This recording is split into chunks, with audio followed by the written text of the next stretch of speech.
Welcome back again sa ating panibago na namang vlog. Ngayong araw na to, pupunta tayo dito sa may coastal road ng Cagayan de Oro City. So tara, samahan niyo ako dito sa biyahe na to. Go.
Nasa coastal road na tayo. So, yun. No. Ito lang muna tayo dito saglit. Pakita ko sa inyo itong accident prone area na to, no? Dito lagi ang may disgrasya sa portion na to. So, ayan, pakurba na yan. Kung galing ka ng Gusa, dito ka dadaan, papasok ko dito sa area na yan, no? Yan, yan. So, magdubli ingat kayo dito na portion kasi dito talaga lagi yung disgrasya sa lugar na yan. Kadalasan binabalita dito sa coastal road na disgrasya is itong portion ito. Ayan. So extra careful kayo pag dito kayo dumaan sa coastal road, lalo na pag di ka taga dito sa Cagayan de Oro, di mo kabisado yung lugar. Pagdating dito sa portion na yan, magdahan-dahan kayo. Kasi napakadelikado kasi wala kasing signages. Kulang sa signages tong area na yan, no? Na sana may nakalagay na warning sign na accident prone area siya. Kasi yun nga, kadalasan disgrasya ay dito talaga. Kung hindi nakamotor, na sasakyan. Kaya doble ingat kayo guys sa portion na yan. Ayan.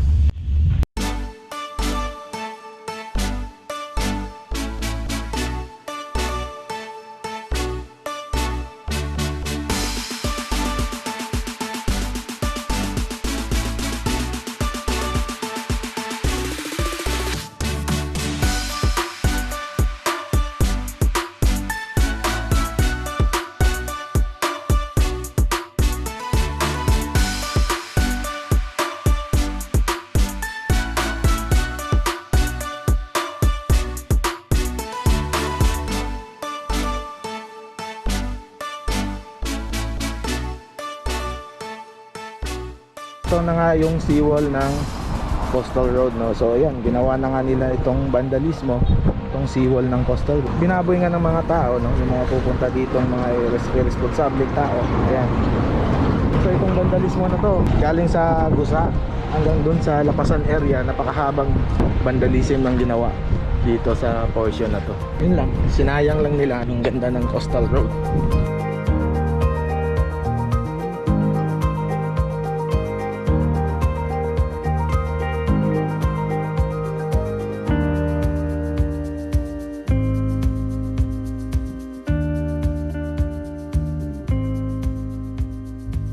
Cagayan de Oro City Coastal Road Project ay nag-start noong 1997. So mahigit 20 years din bago matapos itong project na to.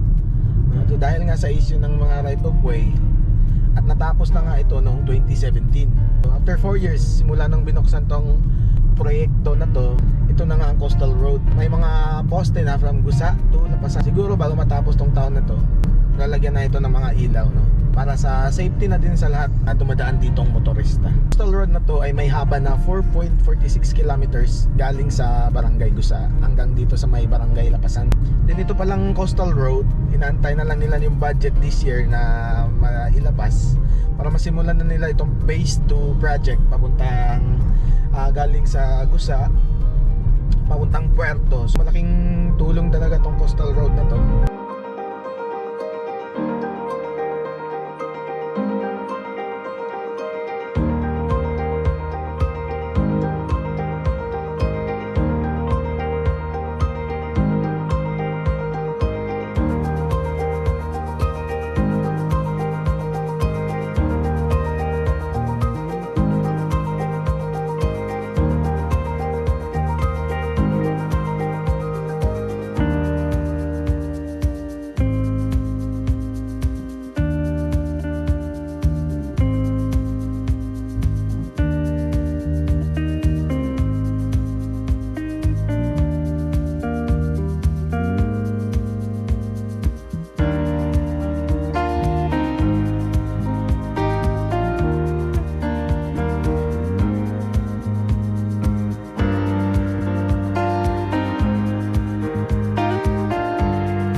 Ayan na nga no, dito na natapos yung video natin. Nakita nyo naman itong coastal road na malaking tulong talaga ito dito sa parte ng Cagayan de Oro City na maibsan itong traffic dito sa may National Highway. So sa lahat ng mga dumadaan papuntang Igpitopol, Puntod area, Makabalan, Kauswagan, so dito na kayo dumaan lahat sa coastal road para mabilis yung biyahe nyo kumpara dito sa may National Highway, no? So ayan, paalala lang din sa lahat ng mga dumadaan dito, lalo na paggabi kasi wala pa nga talagang ilaw itong coastal road, no? So hoping tayo na this year malagyan na nga itong coastal road ng mga ilaw. Ito yung sitwasyon guys tuwing gabi. Kita naman natin sa video na napakadilim talaga itong lugar na to. So ayan, kita nyo naman yung coastal road pag gabi na napakadilim talaga, kaya doble ingat kayo pag bumabaybay kayo dito lalo na pag gabi. So ayan, so please don't forget to subscribe to our YouTube channel and click the notification bell para updated kayo sa ating mga ilalabas na mga video. So kita-kits sa ating next vlog.